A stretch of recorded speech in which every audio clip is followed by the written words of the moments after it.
গণিত প্রকাশ নবম শ্রেণী,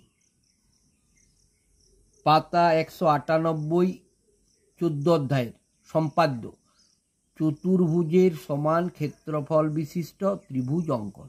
তাহলে একটা চতুর্ভুজ দেওয়া থাকবে, সেই চতুর্ভুজের সমান ক্ষেত্রফল বিশিষ্ট ত্রিভুজ অঙ্কন, অর্থাৎ চতুর্ভুজের সমান ক্ষেত্রফল বিশিষ্ট ত্রিভুজটা কি করে আঁকবে। দেখো আজকে আমরা এখানে একটু এঁকে দেখবো কেমন করে আঁকতে হচ্ছে, দেখে নাও, একটু শিখেও নেব। ধরো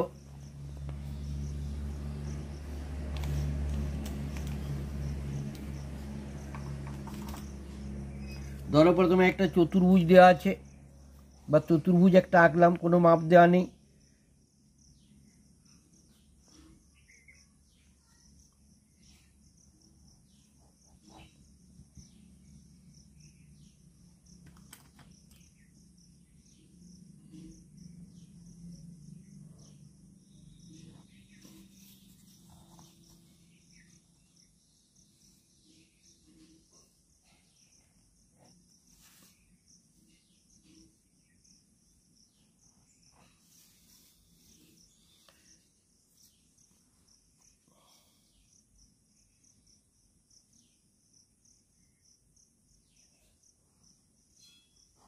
তাহলে ABCD একটা প্রথমে চতুর্ভুজ এঁকেছি, বলছে এই চতুর্ভুজটির সমান ক্ষেত্রফল বিশিষ্ট একটা ত্রিভুজ আঁকতে হবে। কি করব প্রথমেই দেখো, প্রথমে এই চতুর্ভুজটার এই যে এসি কর্ণটা রয়েছে, এসি কর্ণটা যোগ করে দেবো। এ বিন্দুটার সি বিন্দুটা যোগ করে দিলাম, ঠিক আছে। এবার কি করব দেখো, এই এসির মাপটা নিয়ে, এসি কর্ণটার মাপটা নিয়ে, ঠিক আছে, ডি বিন্দুতে কাঁটাটা বসিয়ে প্রথম একটা বৃত্তে চাপ টানব। দেখতে পেয়েছো, ডি বিন্দুতে কাঁটাটা বসিয়ে একটা বৃত্তে চাপ টানব। আবার কি করব দেখো, এডির মাপটা নেব, এডি বাহুটার মাপটা নিয়ে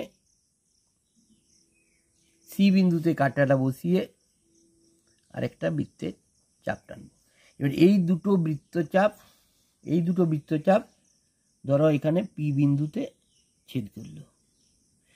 এই চাপ দুটো পিটা আর এই ডিটা, এই ছেদ বিন্দুটা যেখানে বৃত্তচাপ দুটো ছেদ করছে সেইটা আর ডিটা যোগ করে দিলাম। আর এই বিসিকে আমি বাড়িয়ে দেবো, বিসিকে বর্ধিত করে দেবো। ধরো বিসিকে আমি বাড়িয়ে দিলাম, দেখা গেল বিসি এসে কোথায় ছেদ করছে, যুক্ত হচ্ছে, তাহলে A B C D E বিন্দুতে ছেদ করছে। ঠিক আছে, দেখে নাও ভালো করে। তাহলে কি হয়ে গেল, এইবারে কি হচ্ছে, তাহলে ABCDর এই যে ABCD চতুর্ভুজের কর্ণের মাপ নিয়ে ডি বিন্দুতে বসিয়ে এখানে বৃত্তচাপ টেনেছি, আবার এডির মাপটা নিয়ে সি বিন্দুতে একটা বৃত্তচাপ টেনেছি, এই বৃত্তচাপ দুটো যেখানে ছেদ করছে সেইটা আর ডি বিন্দুটা যোগ করে দিয়েছি। এবারে কি করবো, এ আর ই যোগ করে দেবো, এ বিন্দুটা আর ই বিন্দুটা যোগ করে দিলাম। তাহলে এ বিন্দুটা আর ই বিন্দুটা যোগ করে দিলে কি হচ্ছে না, এ আর ই যোগ করে দিলে দেখো একটা ত্রিভুজ উৎপন্ন হয়ে গেছে, কি এ বি ই। তাহলে এই এ বি ই এই ত্রিভুজটা হয়ে গেল ABCD চতুর্ভুজের সমান ক্ষেত্রফল বিশিষ্ট একটি ত্রিভুজ। তাহলে লিখব অতএব ABCD চতুর্ভুজের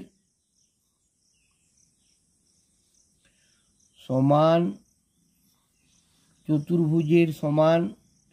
ক্ষেত্রফল